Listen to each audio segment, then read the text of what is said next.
So what is all subscribers in Salesforce Marketing Cloud? We know what is a subscriber. A subscriber is an entity who has given consent to receive communication from our company.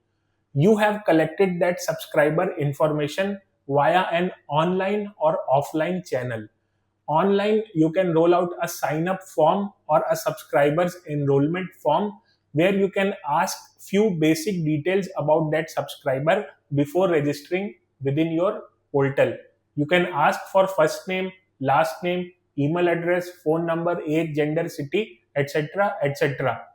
And you can ask them to check a checkbox where they are aware that the data they are going to share with us, the TI data of that particular entity, we are going to utilize that data for establishing customer dialogue, for establishing marketing communications. You can also collect that data via offline channels because many companies have nature of business which is purely offline, like restaurants, like real estate companies. So while you collect data offline, you have to make them aware that their data will be used for marketing communications. You follow a proper can spam law, you are compliant, and you register a subscriber. So once you have registered a subscriber, you have to store that data inside Salesforce Marketing Cloud. Salesforce Marketing Cloud gives you multiple ways to store subscribers data. When you have collected subscribers PI data, you can store that data inside a subscribers list. A subscriber list is a type of list which contains subscribers profile, like subscriber key to uniquely identify that subscriber, first name, last name, email address. So whatever data you store inside a subscribers list gets automatically added to a master list of subscribers inside Email Studio, which is known as all subscribers list. You can create multiple subscribers list. A single subscribers list can accommodate around 500,000 subscribers or 5 lakh subscribers. You can create multiple subscribers list if you have bigger subscriber base.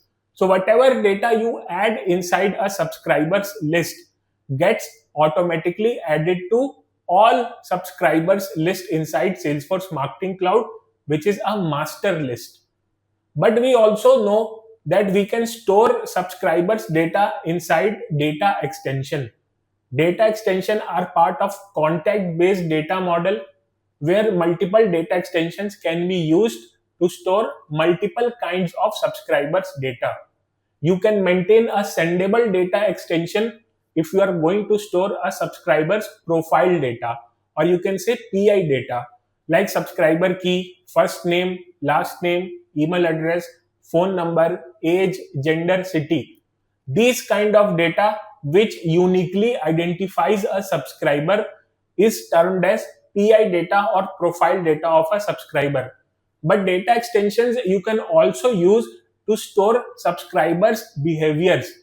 We can take an example of an e-commerce company where they register subscribers, but they have to send invoices as well post purchase. So once their subscribers have purchased any product, they have to send invoice where they will be providing the products they have purchased, the bill amount, warranty details, product specifications like color, size of the product. So when we have to store this kind of data like subscribers purchase behaviors, then it is known as behavioral data.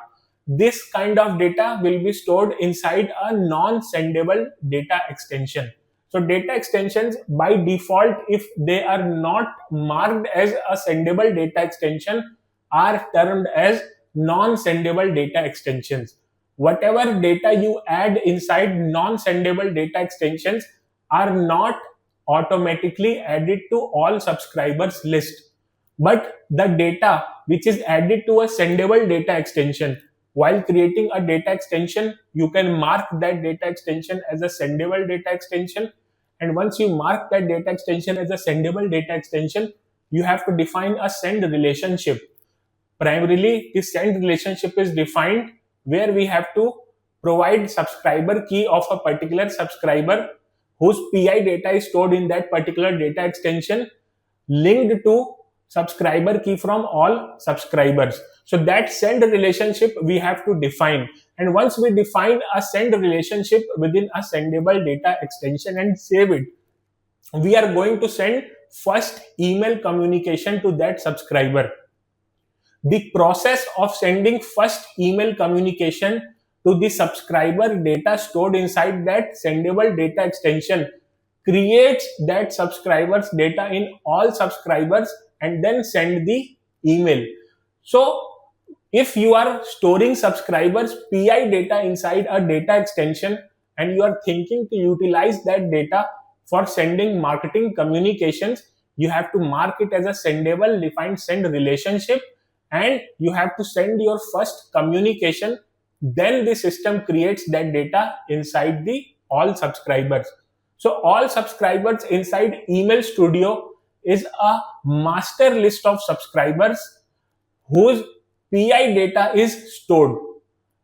Whether you have stored the PI data inside a list or you have stored data inside a sendable data extension which has received at least one email communication, the all subscriber list is going to contain those subscriber details. The behavioral data are not part of all subscribers list.